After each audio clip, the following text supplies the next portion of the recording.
నమస్కారం, నా పేరు దివ్య. వార్తల్లో ముందుగా ముఖ్యాంశాలు.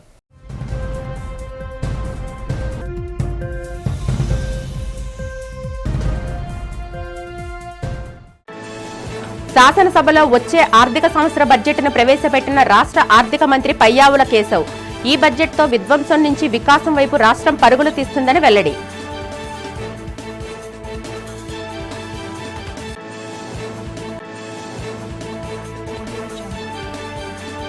నూతన ఆర్థిక బడ్జెట్పై తీవ్ర విమర్శ చేసిన మండలి ప్రతిపక్ష నేత బొత్స సత్యనారాయణ సభలో ఆ నలుగురిని పొగడమే పనిగా మంత్రి బడ్జెట్ ప్రసంగం కొనసాగిందని ఎద్దేవా.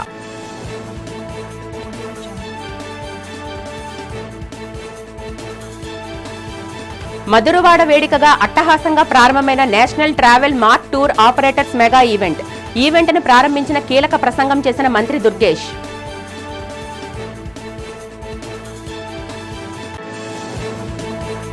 ఏపీడబ్ల్యూజేఎఫ్ ఆధ్వర్యంలో జరగనున్న చెలో విజయవాడ కార్యక్రమం విజయవంతం చేయాలని పిలుపునిచ్చిన రాష్ట్ర కార్యదర్శి ఆంజనేయులు గంట్ల శ్రీనుబాబు. జర్నలిస్టుల సంక్షేమమే తమ లక్ష్యమని వెల్లడి. ఆంధ్రప్రదేశ్ ముఖ్యమంత్రి నారా చంద్రబాబు నాయుడు అధ్యక్షతన సచివాలయంలో రాష్ట్ర మంత్రివర్గం కీలక భేటీ నిర్వహించింది. రాష్ట్ర ఆర్థిక అభివృద్ధి, ప్రజా సంక్షేమమే ధ్యేయంగా రూపొందించిన 2026-27 వార్షిక బడ్జెట్కు మంత్రిమండలి ఏకగ్రీవంగా ఆమోదం తెలిపింది. సమావేశం ప్రారంభంలో ఆర్థిక మంత్రి పయ్యావుల కేశవ్ రాబోయే ఆర్థిక సంవత్సరానికి సంబంధించిన బడ్జెట్ ప్రతులను ముఖ్యమంత్రి చంద్రబాబు నాయుడు, ఉప ముఖ్యమంత్రి పవన్ కళ్యాణ్కు అధికారికంగా అందజేశారు. బడ్జెట్లోని కేటాయింపులు, ప్రాధాన్యత రంగాలపై సుదీర్ఘంగా చర్చించిన అనంతరం మంత్రివర్గం దీనికి పచ్చజెండా ఊపింది. కేబినెట్ ఆమోదం పొందిన వెంటనే ఆర్థిక మంత్రి పయ్యావుల కేశవ్ అసెంబ్లీలో బడ్జెట్ను ప్రవేశపెట్టారు.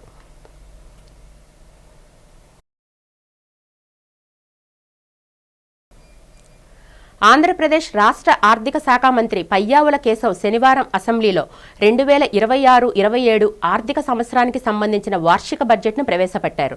3,32,205.33 కోట్ల భారీ అంచనాలతో ఈ బడ్జెట్ను రూపొందించారు.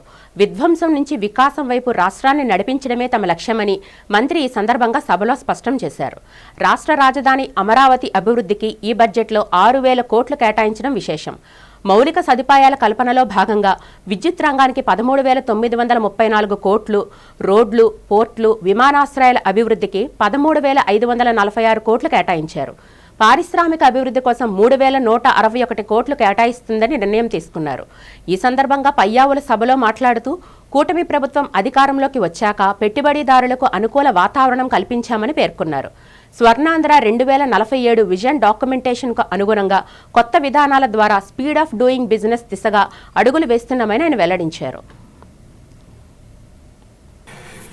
గౌరవనీయులైన అధ్యక్ష, గౌరవ ముఖ్యమంత్రి వర్య, గౌరవ ఉప ముఖ్యమంత్రి వర్య మరియు గౌరవ సభ్యులారా, 2026-27 ఆర్థిక సంవత్సరానికి బడ్జెట్ ప్రతిపాదనలను ఈ గౌరవ సభ ఆమోదం కోసం ప్రవేశపెడుతున్నాను.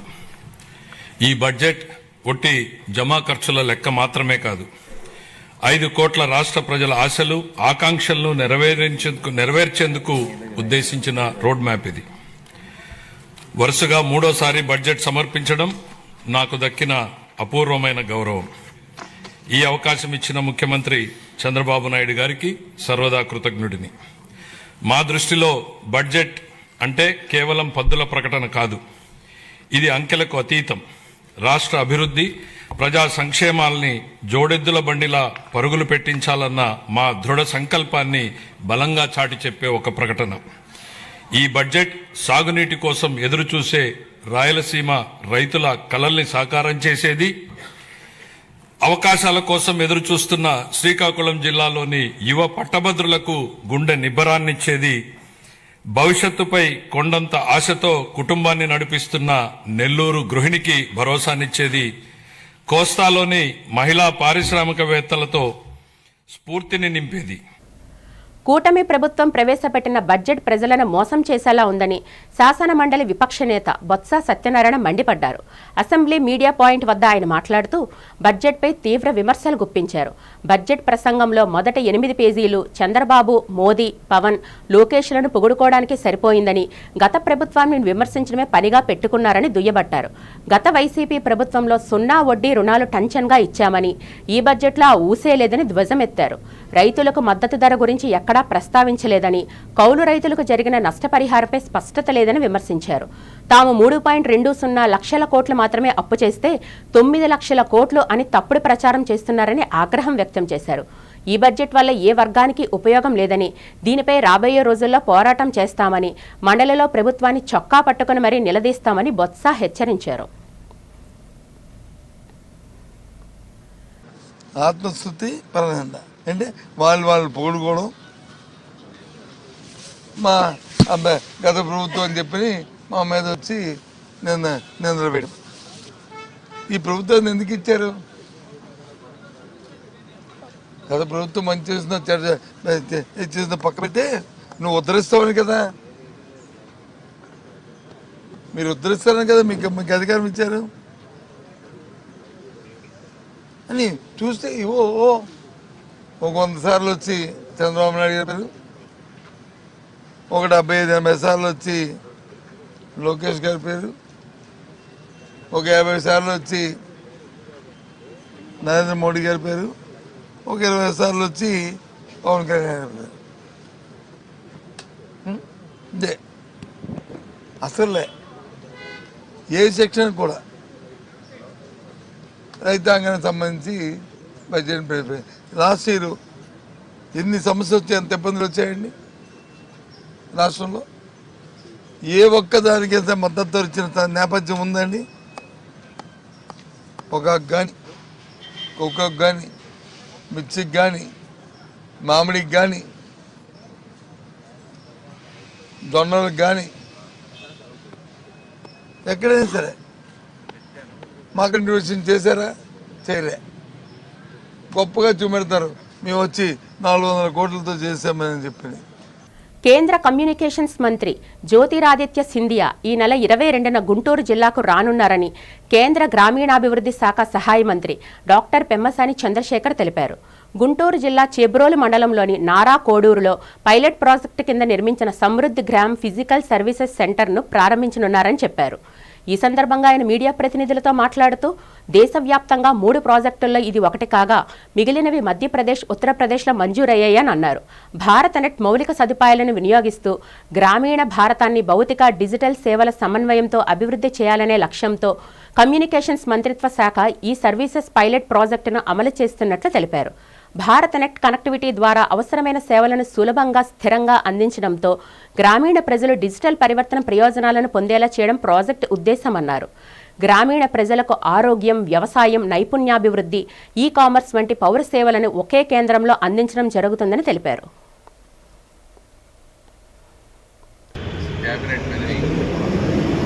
జ్యోతిరాదిత్య సింధియా గారు గుంటూరు వస్తూ ఉన్నారు. అందులో 2-3 పర్పస్లు ఉన్నాయి. ఒకటి మెయిన్ పర్పస్ ఆంధ్రప్రదేశ్కి భారత్ నెట్ ద్వారా రావాల్సినటువంటి డబ్బులు, వీటన్నిటి మీద గౌరవ ముఖ్యమంత్రి గారితో ఎంఓఈ చేసుకోవడం ఒకటి. రెండోది ఆంధ్రప్రదేశ్లో ఉన్నటువంటి పోస్టల్ ఉద్యోగులందరినీ కూడా మోటివేట్ చేసే విధంగా, పోస్టల్ డిపార్ట్మెంట్ని నెక్స్ట్ లెవెల్కి తీసుకువెళ్ళే విధంగా చేయడంలో బాగా పనిచేసే వాళ్ళందరినీ సత్కరించడం, వాళ్ళ మోటివేటింగ్ స్టోరీస్ని మిగిలిన వారికి చెప్పడం స్టేజ్ ద్వారా, ఆ విధంగా మిగిలిన వాళ్ళందరినీ కూడా మోటివేట్ చేయడం అదొక కార్యక్రమం. దాదాపు 8 నుంచి 9 వేల మంది పోస్టల్ ఉద్యోగులు ప్రాంతంలో అసెంబ్లీ అవుతారు. ఒక 3వ కార్యక్రమం వచ్చేటప్పటికి మా డిపార్ట్మెంట్ ఆఫ్ టెలికాం ద్వారా 3 గ్రామాలని సమృద్ధి విలేజ్ అని ఒక పైలట్ ప్రోగ్రామ్ తీసుకున్నాం. అంటే ఆ గ్రామంలో కావాల్సినటువంటి కమ్యూనికేషన్కి సంబంధించినటువంటివన్నీ కూడా ఒక ప్రాంతంలో పెట్టే విధంగా, అంటే టెలిహెల్త్ కానీ, సాయిల్ కార్డ్ టెస్టింగ్ కానీ, స్కిల్ డెవలప్మెంట్ కానీ, ఈ విధంగా అనేక ఫెసిలిటీస్ అంటే డ్రోన్ కానీ, ఇలాంటి ఒక 10 ఐటమ్స్ని ఒక ప్రాంతంలో పెట్టి ఒక మోడల్ విలేజ్ లాగా, పైలట్ లాగా టెస్ట్ చేస్తాము. ఆంధ్రప్రదేశ్ పర్యాటక రంగంలో నేషనల్ ట్రావెల్ మార్ట్ ఒక సరికొత్త అధ్యాయానికి నాంది అని రాష్ట్ర పర్యాటక సినిమాటోగ్రఫీ శాఖ మంత్రి కందుల దుర్గేష్ అభివర్ణించారు. ఏపీ ప్రభుత్వం association of domestic tour operators of India సంయుక్తంగా విశాఖలో నిర్వహిస్తున్న ఈ మెగా ఈవెంట్లో ఆయన ముఖ్య అతిథిగా పాల్గొన్నారు. టూర్ ఆపరేటర్లే పర్యాటక రంగానికి అసలైన బ్రాండ్ అంబాసిడర్లని మంత్రి కొనియాడారు. ఏపీలో తీర ప్రాంతం, గిరిజన సంస్కృతి, ఎకో అడ్వెంచర్ టూరిజంను ప్రపంచానికి చాటి చెప్పడమే ఈ మార్ట్ లక్ష్యమన్నారు. నూతన పర్యాటక పాలసీ 2024-29 ద్వారా పర్యాటక రంగానికి పరిశ్రమ హోదా కల్పించామని, సబ్సిడీలు, ఎస్సీ/ఎస్టీ రియంబర్స్మెంట్, స్టాంప్ డ్యూటీ మినహాయింపులతో ఇన్వెస్టర్లకు పెద్దపీట వేస్తున్నామని తెలిపారు.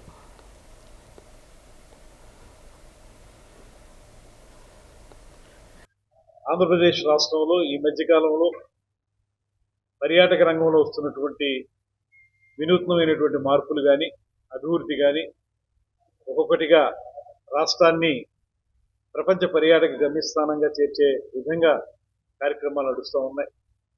అందులో భాగంగా ఇవాళ ప్రభుత్వం తీసుకునేటువంటి విధాన నిర్ణయాలు, వాటిని క్షేత్రస్థాయిలో అమలు చేయాలంటే కావలసినటువంటి ముఖ్యమైన వ్యక్తుల్లో టూర్ ఆపరేటర్స్ కూడా చాలా ప్రధానమైన వ్యక్తులు. అందుకే ఇవాళ విజయమోహన్ గారు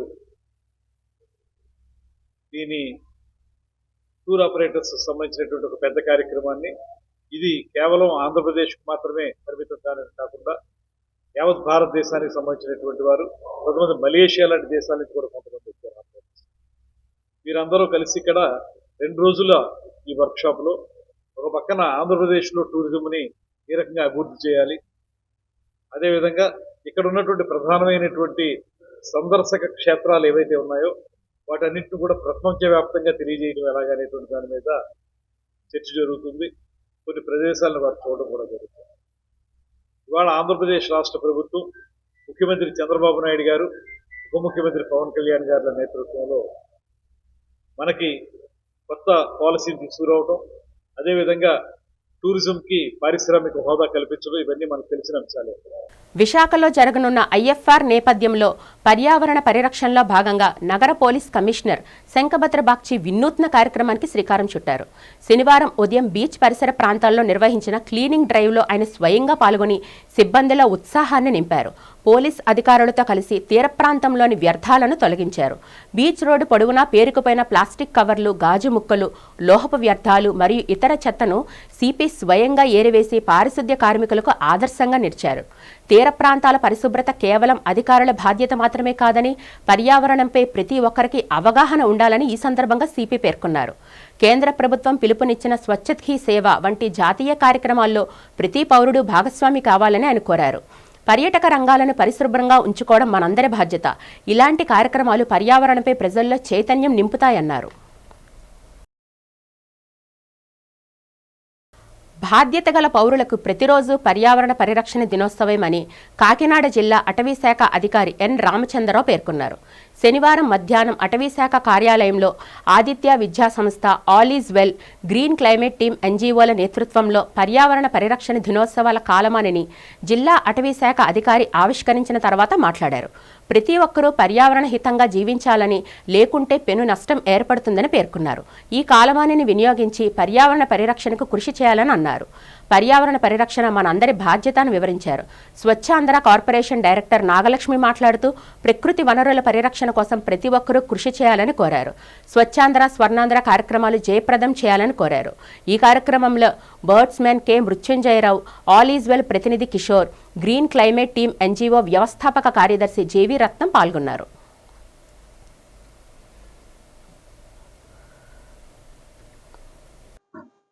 అలాగే స్వచ్ఛాంధ్ర డైరెక్టర్ గారు నాగలక్ష్మి గారికి, అలాగే ఆదిత్య అశ్విని మేడం గారికి, అలాగే ఇక్కడ వచ్చినటువంటి డిస్టింగ్విష్ గెస్ట్స్ అందరికీ నా నమస్కారాలు. అలాగే స్టూడెంట్స్ అందరికీ కూడా నా బెస్ట్ విషెస్.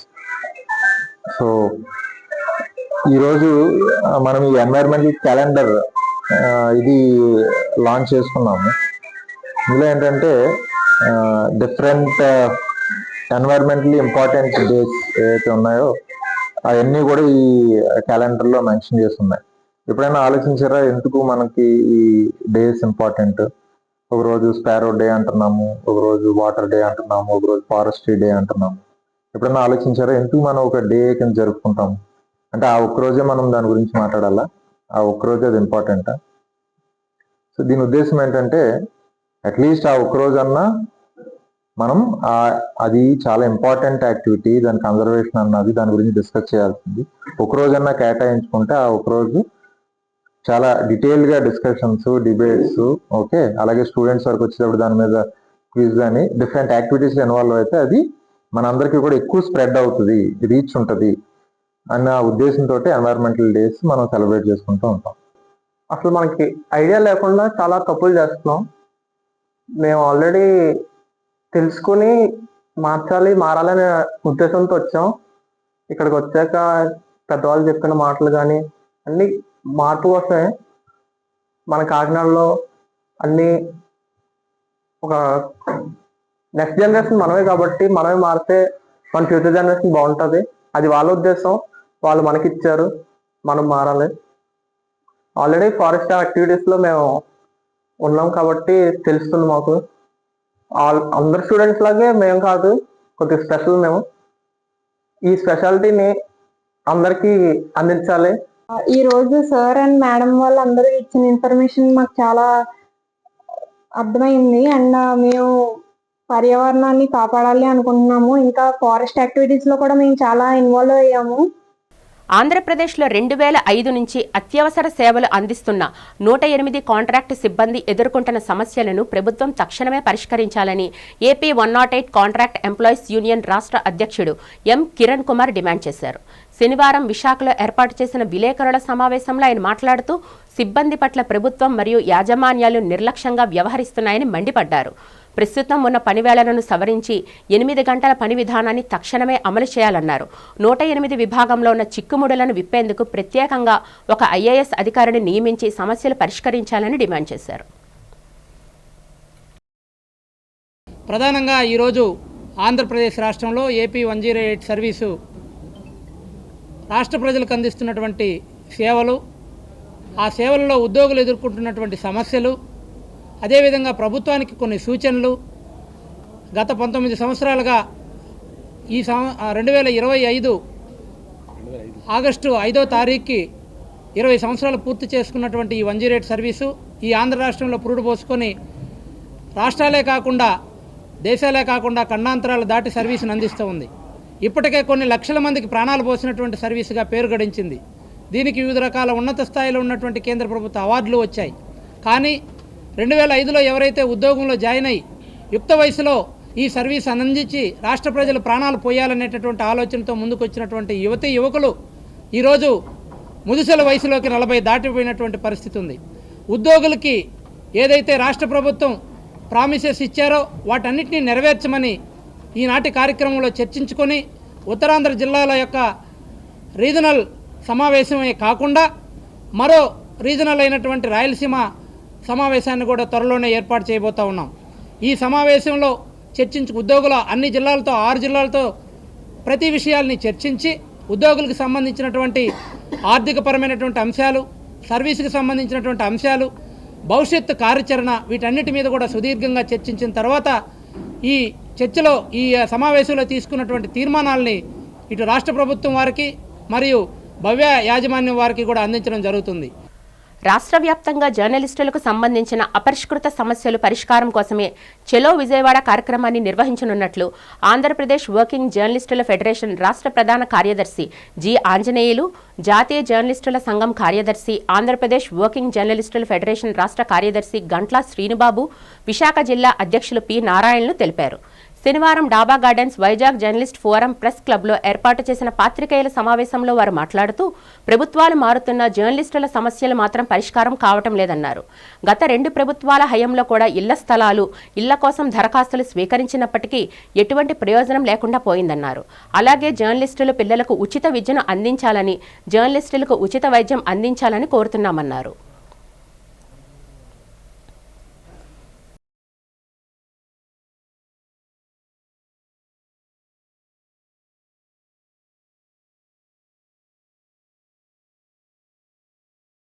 అందరికీ కూడా మహాశివరాత్రి పర్వదిన శుభాకాంక్షలు.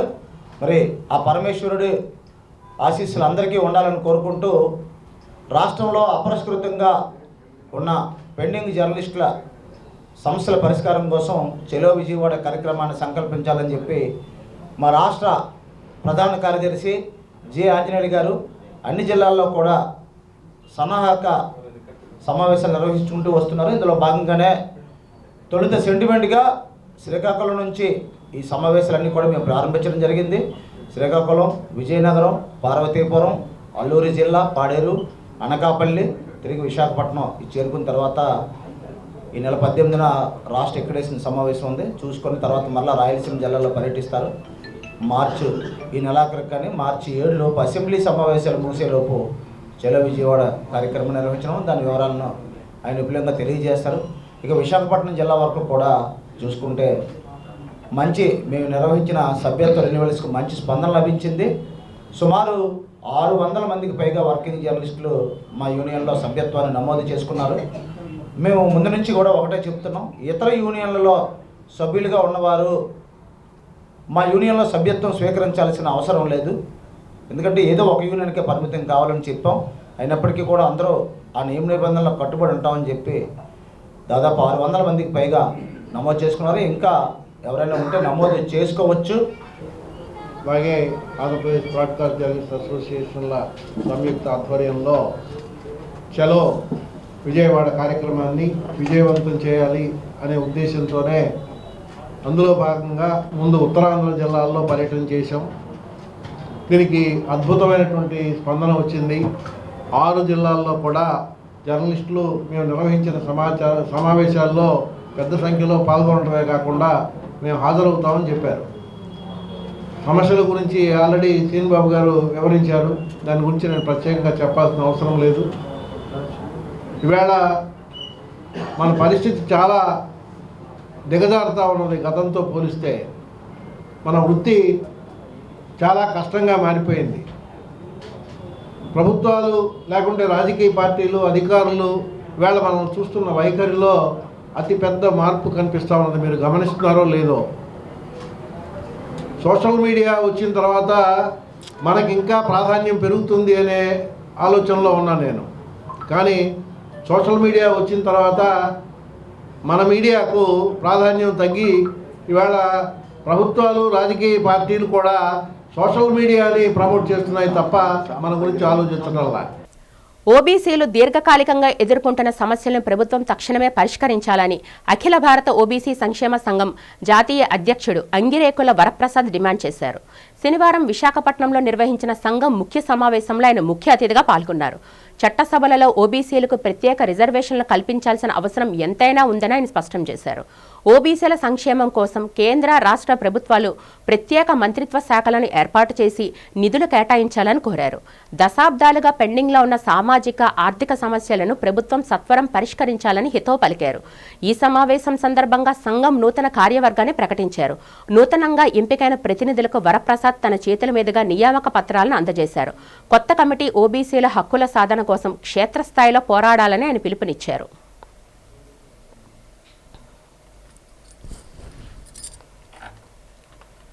కేంద్ర మంత్రిమండలి దేశంలో ఉన్నటువంటి ఓబీసీల యొక్క 44% జనాభా లెక్కల్ని సేకరించడానికి సమగ్ర జనగణనలో ఓబీసీ కులగణన చేపడతామని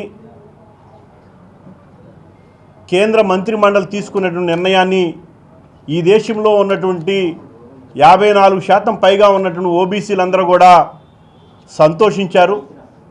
ఈ సందర్భంగా ప్రధానమంత్రి నరేంద్ర మోడీ గారికి, అదేవిధంగా కేంద్ర హోంశాఖ మంత్రులు అమిత్ షా గారికి మరి కృతజ్ఞతలు కూడా తెలియజేయడం జరిగింది. కానీ ఈరోజు జనగణన సేకరణ కోసం కేంద్ర హోం మంత్రిత్వ శాఖ విడుదల చేసినటువంటి గజెట్లో 33 కాలమ్స్ ఉంటాయి. ఆ 33 కాలమ్స్లో 12వ కాలంలో మరి గృహ స్థితిగతుల వివరాలని, అదేవిధంగా గృహ అవసరాల కోసం వినియోగించేటువంటి పరికరాల యొక్క స్థితిగతుల్ని సర్వేలో పొందుపరచడం జరుగుతుంది. ఈ 12వ కాలంలో ఎస్సీ ఎస్టీలని పొందుపరిచారు. కుటుంబ యజమానిగా ఎస్సీనా ఎస్టీనా అనేది పేర్కొనడం జరుగుతుంది. కానీ ఓబీసీలకి ప్రత్యేకమైనటువంటి కాలం చేర్చకపోవటం వల్ల దేశవ్యాప్తంగా తొలి విడత చేపట్టేటువంటి జనగణనలోనే ఓబీసీలకు తీవ్రమైనటువంటి అన్యాయం జరగబోతూ ఉంది. దీన్ని సహించేది లేదని ఈరోజు కేంద్ర ప్రభుత్వాన్ని హెచ్చరిస్తూ ఉన్నాం. ఈరోజు మంత్రిమండలి తీసుకున్నటువంటి నిర్ణయానికి దానికే అతిగతి లేకపోతే ఈ దేశ పరిపాలనా వ్యవస్థ మీద దాని యొక్క ప్రభావం ఉండదా అని ఈ సందర్భంగా కేంద్ర ప్రభుత్వాన్ని ప్రశ్నిస్తూ ఉన్నాం. ప్రజల ప్రాణాలతో చెలగాటమాడే మెడికల్ మాఫియాను అరికట్టాలని సీసీఐ డిమాండ్ చేసింది. ఈ సందర్భంగా శనివారం జిల్లా కలెక్టరేట్ కార్యాలయం వద్ద నిరసన ప్రదర్శన చేపట్టి డీఆర్ఓకి వినతిపత్రం అందజేశారు.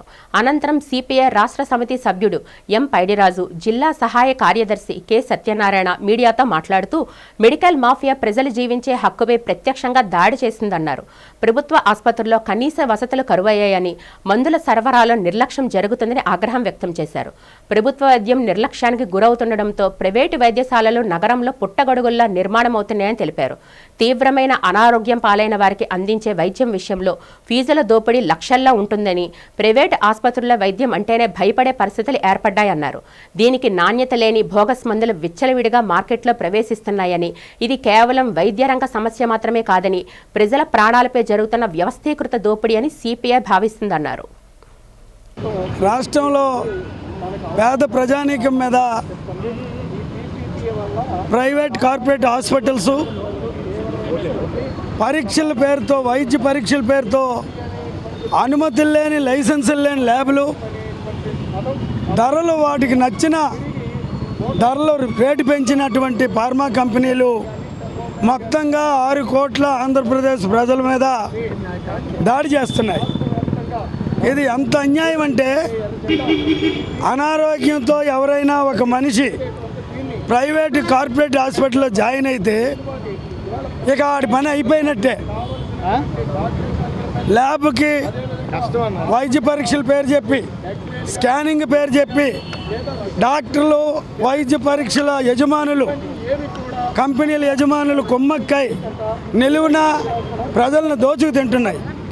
ఇంకొక పక్క ఫార్మా కంపెనీలు 10 రూపాయలు విలువ చేసే మందులు 1000 రూపాయలకు అమ్ముతున్నాయి. కార్పొరేట్ హాస్పిటల్ అయితే వాళ్ళ ఇష్టం, మనిషి ప్రాణం పోయినా డబ్బులు బిల్లు కట్టి ప్రాణం పోయిన మనిషిని తీసుకెళ్ళండి అనే పరిస్థితికి ఈ రాష్ట్రంలో ప్రైవేట్ కార్పొరేట్ హాస్పిటల్ వచ్చాయి. మహాశివరాత్రి బ్రహ్మోత్సవాల వేళ శ్రీశైల మల్లికార్జున స్వామికి సమర్పించే అత్యంత విశిష్టమైన పాగా ఉత్సవం వైభవంగా సాగుతుంది. ఇందులో భాగంగా విజయనగరం జిల్లా సంతకవటి మండలం పెనుబాక గ్రామం నుంచి బయలుదేరిన ఈ పాగా శనివారం విశాఖకు చెందిన శివభక్తుడు, ప్రముఖ వ్యాపారవేత్త పీలా అప్పలనాయుడు ఇంటికి చేరుకుంది. ఈ సందర్భంగా పీలా వెంకట అప్పలనాయుడు మాట్లాడుతూ, 3 తరాల అద్వితీయ శైవ క్షేత్రాల్లో మరెక్కడా లేని విధంగా కేవలం శ్రీశైలంలో జరిగే పాగాలంకరణకు ఆధ్యాత్మికంగా ఎంతో ప్రాముఖ్యత ఉందన్నారు. మహాశివరాత్రి పర్వదినాన లింగోద్భవ కాలంలో స్వామివారికి ఈ పాగాను అలంకరిస్తారని చెప్పారు. పెనుబాక గ్రామానికి చెందిన మంత్రల విలేజ్ సంజనమూర్తి, వీర్రాజు, తులసమ్మ దంపతులు ఈ అద్వితీయ సేవను 3 తరాలుగా భక్తి శ్రద్ధలతో నిర్వహిస్తున్నారని చెప్పారు. ఈ సందర్భంగా వారు మాట్లాడుతూ, లోక కళ్యాణం కోసం పాడి పంటలు బాగుండాలని కోరుకుంటూ ప్రతి ఏటా ఈ పాగాను శ్రీశైలం తీసుకెళ్లి స్వామివారికి సమర్పిస్తున్నామని చెప్పారు. ఈ సేవకు ఆర్థికంగా సహకరిస్తున్న పీలా వెంకట అప్పలనాయుడుకు ధన్యవాదాలు తెలిపారు.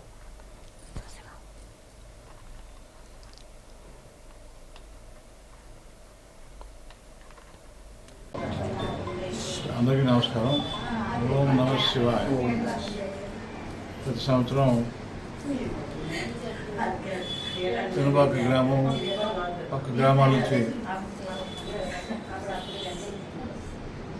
ఈ యొక్క శ్రీశైల మల్లికార్జున స్వామివారికి బాగా భక్తి శ్రద్ధలతో ఈ నేత కార్మికులందరూ కూడా భక్తి శ్రద్ధలతో, ఉపవాస దీక్షలతో, మండల దీక్షతో వైకుంఠ ఏకాదశి నాడు ప్రారంభించి శివరాత్రికి ముగుస్తుంది. ఈ బాగా శ్రీశైల మల్లికార్జున స్వామివారికి ఆ రోజు జరగబోయే కళ్యాణ మహోత్సవానికి పెళ్లి కుమారుడైనటువంటి పరమేశ్వరుడికి, అంటే మొత్తం క్షేత్రంతో ఈ శివుడే, ఆ శివుడికి, ఆ ఆలయానికి, నందీశ్వరుడికి, శిఖరానికి కలిపి అన్ని నదులకి ఇటువంటి భాగాలు దేశం మొత్తం మీద 10-15 సుమారుగా వస్తాయి. అవన్నీ కూడా శిఖరానికి నందీశ్వరుడికి కలిపి చూడతారండి. భ్రమరాంబ సమేత మల్లికార్జున స్వామి వారి పాద పద్మములకు ప్రణవిలుచు మాది సంతకవిటి మండలం మందరాడ గ్రామం విజయనగరం జిల్లా. గత 9 సంవత్సరాలుగా మేము తలబాగాన్ని తయారు చేస్తున్నాం. ఈ తలబాగా ప్రాముఖ్యత 21 ఇంచి పొడవు, 365 మూర వెడల్పు, 365 మూర పొడవు ఉండి వెడల్పు 21 ఇంచు ఉంటుంది. ఇది మహాశివరాత్రి పర్వదినాన భ్రమరాంబ సమేత మల్లికార్జున స్వామి వారికి మేము సమర్పించడానికి భక్తి శ్రద్ధలతో ఇది నేస్తూ గత 41 రోజులుగా స్వామివారి ఉపవాస దీక్షలతో నిష్ఠాగరిష్టతో భజనా కార్యక్రమాలతో పూజా కార్యక్రమాలతో భక్తి శ్రద్ధలతో ఒక 10 కుటుంబాలు దీనికి నాందిని పలికినటువంటి ముతికి వీర్రాజు తులసమ్మ దంపతులకు మా కుటుంబాలన్నీ సహకరించి మరి ఇది తయారు చేసే కార్యక్రమంలో భాగంగా అందరూ సహకరించి అందులో భాగంగా ఈరోజు మన స్వామివారికి సమర్పించడానికి మేము బయలుదేరాము. మరి రేపు మహాశివరాత్రి పర్వదినాన మరి ఎండోమెంట్ డిపార్ట్మెంట్కి స్వామివారి తలబాగాను అందిస్తున్నాము. మరి ఈ తలబాగా స్వామివారిని మరి రాత్రి 12 గంటల సమయంలో శిఖరానికి స్వామివారికి తలబాగా చుడతారు. తలబాగా చుట్టడం అంటే దాని అర్థం ఏమిటంటే స్వామివారిని పెళ్లి కొడుకు చేయడం. వార్తలు ముగించే ముందు ముఖ్యాంశాలు మరొకసారి చూద్దాం.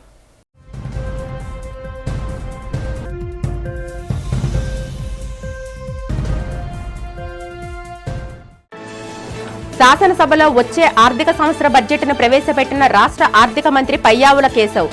ఈ బడ్జెట్తో విధ్వంసం నుంచి వికాసం వైపు రాష్ట్రం పరుగులు తీస్తుందని వెల్లడి.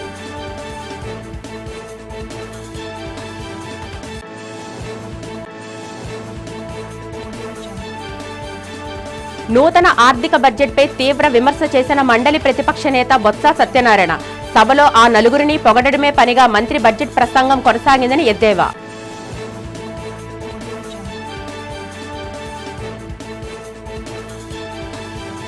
మధురవాడ వేదికగా అట్టహాసంగా ప్రారంభమైన national travel mart tour operators mega ఈవెంట్ను ప్రారంభించిన కీలక ప్రసంగం చేసిన మంత్రి దుర్గేష్.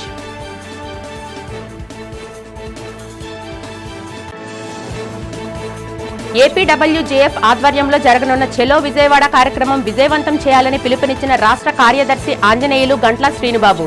జర్నలిస్టుల సంక్షేమమే తమ లక్ష్యమని వెల్లడి. ఈ వార్తలు ఇంతటితో సమాప్తం. నమస్కారం.